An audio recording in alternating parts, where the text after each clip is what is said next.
Sorry that it took so long with this one. Guys, I'll touch upon why it took me this long. So, Big Brother 16, as most of you know, I actually didn't watch this season when it was being aired, even though I could have, mostly because 13 through 15 left me with such a bad taste. I took my second very long break from Big Brother, and it took me a while to get back in the mood to see this. But I was told by a couple of people on here that I should like the season. Started watching to it, and even though it was about 30% longer than most typical seasons of Big Brother, I found myself hooked to it, and then I binge watched it, just like that. I was just on a roll with this season. A lot of the weeks honestly blended together in my... Mine wasn't a pen, notice. Sorry about this. When I make these, I like to have something to do with my hands, you know? So I finished watching it, and I had the video all ready to go, but then I did a little bit of looking around, and now my thoughts on the season have kind of changed a little bit. Because when I first finished watching the season, I said that this was a very good season, but now I honestly think it's more average, to tell you the truth. So let's jump into it, shall we? So when I first started the season, I was a little bit confused about the twist, because I was like, how can there be like two HOHs? But then they explained the whole Battle of the Block situation, and then I go, okay, I guess that kind of makes sense, and if you're going to do that twist, you do kind of need to have more people in the house, and here's one thing that I like about that twist. I like how this time it wasn't around for a few rounds like the click twist, the duo twist, or the MVP twist. This time they actually kept it in basically as long as they could, and then they got rid of it. Because they can't do this twist throughout the entire season, because even though this took me a while to figure out, if you win the Battle of the Block, that's the same as you winning Power of Veto. So if you do this when there's like 7 people left in the house, and then the one person that is in HOH or Veto ends up winning the Power of Veto, then there's really no one left to nominate, you know? So yeah, I was glad how we finally got a real proper twist to this season that actually impacted it. And I honestly wouldn't be too surprised if they keep continuing this twist, to be honest, because this has the potential to stick around. We'll have to see. Now, I'll admit, though, it does take away from the show somewhat, because one, the nomination ceremony is no longer like as intense, because now it's not who is not nominated, it's simply who is nominated. A lot of the suspense is gone, you know. And because they had to keep showing Battle of the Block, HOH, and the Veto all within 1 week, they never showed any have or have not competitions going on here. There was, I think, 1 or 2, but for the most part, it just seems like the remaining head of household simply chose people. What's up with that? Because if this is going to be the new bits where you only choose who's a have or have not, then the twist is pretty much useless, you know? Because food competitions have always been a big thing in Big Brother, less and less so these days, but you know it matters. If you're going to get rid of them, that takes a lot of the fun out of the show, you know? So hopefully that changes. Tying back to what was going on at the beginning of the season, other than liking that Battle of the Block twist, I was also real impressed with how, for once, having 16 people actually worked for once, because here, everybody was making relations with everybody. There were good alliances forming, good question marks on where people stood, and it was just a lot of fun. Sure, it was kind of tough to keep track of, but the main events were always shown, you know, and just, yeah, not a bad job at all with upping the cast. For once it worked, although part of the reason I think they're doing this format now especially with starting the jury early, is because I think Big Brother US is always planning to bring back a jury member these days. Yeah, I'm falling more and more out of this twist because you're doing it all the time, because that keeps the anticipation factor down way, and people are going to start planning ahead for this situation, because the thing that I liked about this twist was that no one knew if it was coming or not. I'm sure people always speculate, but if you know what's going to happen, yeah. Hmm. So now I gotta dive into the house guest proper. Sorry that I keep editing you guys on. The formation of the bomb squad, well, I was impressed with how this alliance actually was, trying to strengthen itself, because after the moving company disaster, people were like, can you really form an alliance with 6 people in it? Well, as the season showed, it actually worked, although this time it wasn't necessarily 6 people. It seemed to be 2 different incarnations of 6 people, with the original 8-member bomb squad doing their thing, but then Devin fell out with everybody else, and then Amber was ostracized. And do I prefer Bomb Squad or Detonators? I honestly prefer Detonators, because I feel like Detonators has a bit of a ring to it, even though, oddly, Caleb didn't seem to be a member of the Detonators, while Zach wasn't a member of the Bomb Squad. I can't totally remember now. And a lot of people seem to dislike the fact that the Bomb Squad was... Detonators was, like, taking basically everything, but I honestly didn't really mind that, because given the nature of this twist, and how many members were in the Alliance, it was always in danger of being shook up, because, like with, Ometepe, Apolu, and the Women's Alliances, it could have broke at any time, but nothing happened, So that wasn't a big deal to me, and I was liking what I was seeing anyway, even though it did give the season a bit of a negative feeling, because when Amber left, along with Brittany, I was kind of disappointed by that, because even though, like, say, Frankie kept trying to state that he isn't really being sexist, well, I kind of felt like he was, because it just kept being girl after girl after girl after girl being nominated, with Donnie being the only real, other person to potentially nominate, so,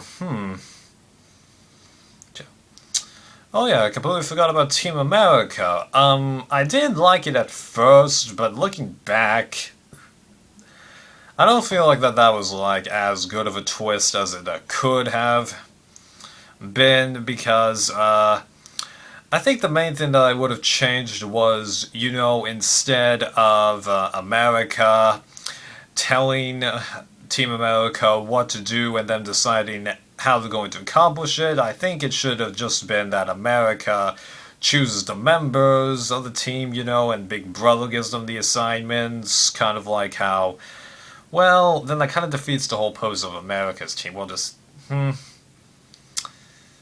yeah, more of my thoughts on how Big Brother goes, because looking back, yeah, Eric was put into kind of a bad position with that twist, yeah. But I do think that was good choices as to who should have been on Team America, let me tell you. So I've kind of touched upon the pre-jury phase, pretty much all there is. Most of them were just the people that were rejected by the house or ostracized by the house, or they ostracized themselves, because, like, Devin, he did that. Pow Pow, she did. And then the house ostracized Amber and Brittany, so... Moving into the jury phase, it was getting real intense, seeing if the Detonators were going to be able to stay firm and get rid of everybody, but amazingly they managed to do so, getting rid of everybody except Victoria, and I was kind of impressed. Although that week when, Zach went and where Frankie basically pissed everyone in the house off but managed to win the Battle of the Block on his own. Yeah, those are pretty negative weeks, let me tell you, but I didn't mind seeing everybody go because they weren't part of the detonators. I wanted to see the people controlling the game carry it out, and they did. So, getting to the end, I thought it was going to get real exciting, but it actually didn't. Because once we got there, it was pretty obvious that Victoria had no shot of winning anything, that Christine was getting ostracized by the detonators, partially due to her own doing, mind you, and that Frankie was again pissing everyone in the house off, and that Cody had gone from a transition to, at the beginning, looking like the dumb hot guy, to where he might potentially have a brain in his say to dumb hot guy again who has no strategic thinking. You know, and then like Caleb, at the beginning, he was being prophesized as being a good strategic player potentially, you know, playing his options with people whom nobody would suspect that he would align with, such as like Frankie and maybe Rick, you know, but once we get to the top 4, I'm looking at him and I go, what have you done, man? It's been a while since you've done anything. The last big thing you did was, stay to Frankie. You're not participating in the Battle of the Block competition. What happened, bro? So, yeah, I thought those last few weeks were going to be exciting. They weren't. It was just Derek recognizing who was most likely to go, and he managed to get rid of all of them. Yeah. And that rewind twist, yeah. Talk about a bit where the naysayers of reality TV are going to jump on, or heck, maybe not even the naysayers, because I was looking at Evil Dick's Twitter feed along with James from Season 6. I don't have Twitter, but they make their tweets public, so I can see them.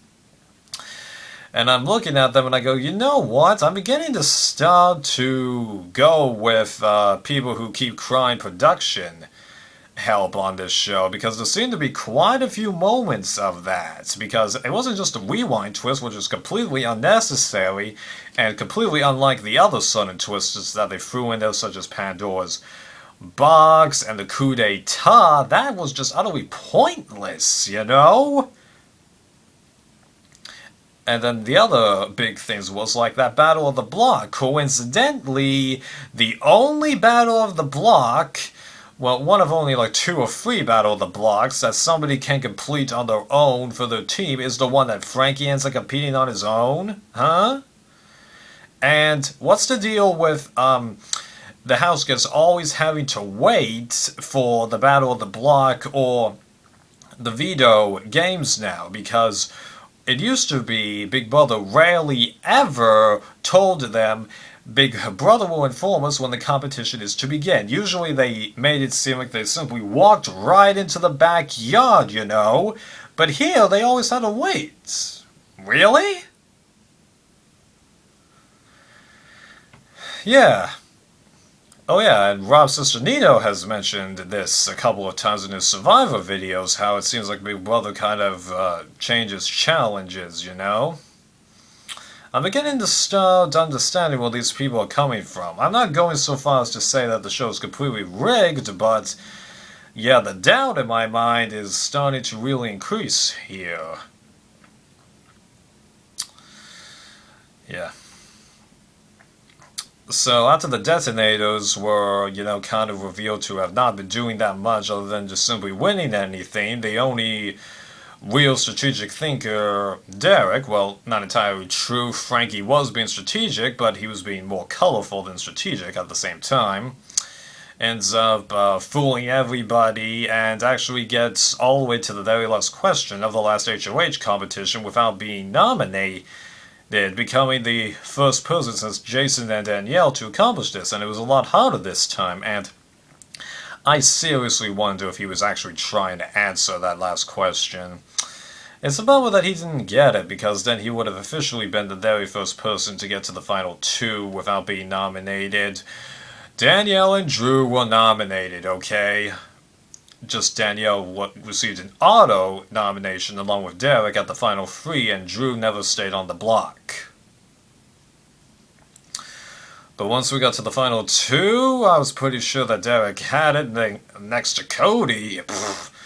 And yeah, he won it hands down. So, yeah, congrats, man. You played a good game, let me tell you. But after it was revealed that your entire alliance hadn't done that great of a game when there appeared to be so much potential, it just doesn't feel as good, you know? I guess now I understand what a lot of people were complaining about when Boston Rob won Redemption Island. I guess I was slightly blindfolded with my fanboy of Raw because I saw All Stars when it first aired and liked Rob there too.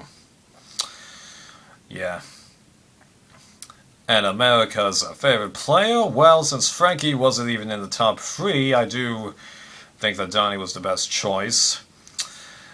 But even though I was disappointed with the last few weeks, I at the time had been enjoying the season incredibly well and thought it might even be in the top 5, but then I looked at Dick and James's Twitter feed, and then I saw all the accusations that they were making about production being involved in the challenge, saw a couple of videos of James ranting in Big Brother All-Stars about George winning that veto, and then looking at all the controversy that Frankie had caused and how Big Brother was trying to cover up people's bad image.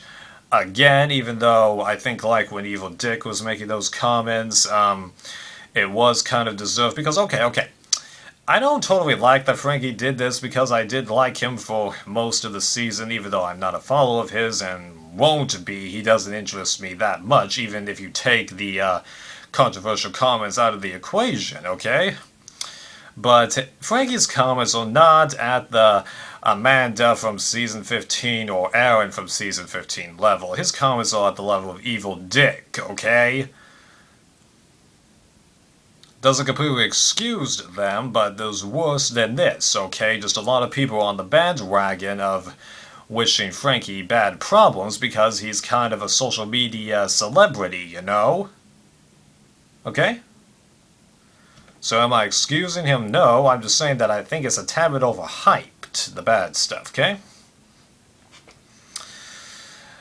So after I saw all that stuff, yeah, I definitely hurt the season big time because if the only real flaw of it was just the last few weeks weren't as exciting, that wouldn't really impact my viewing of the season. But now that I know all this, I'm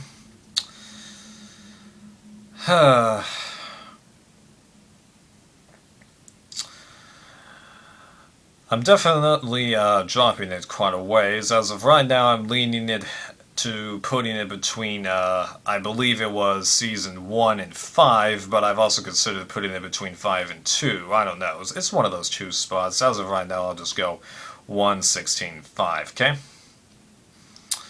You can figure out where the number next to it is, okay?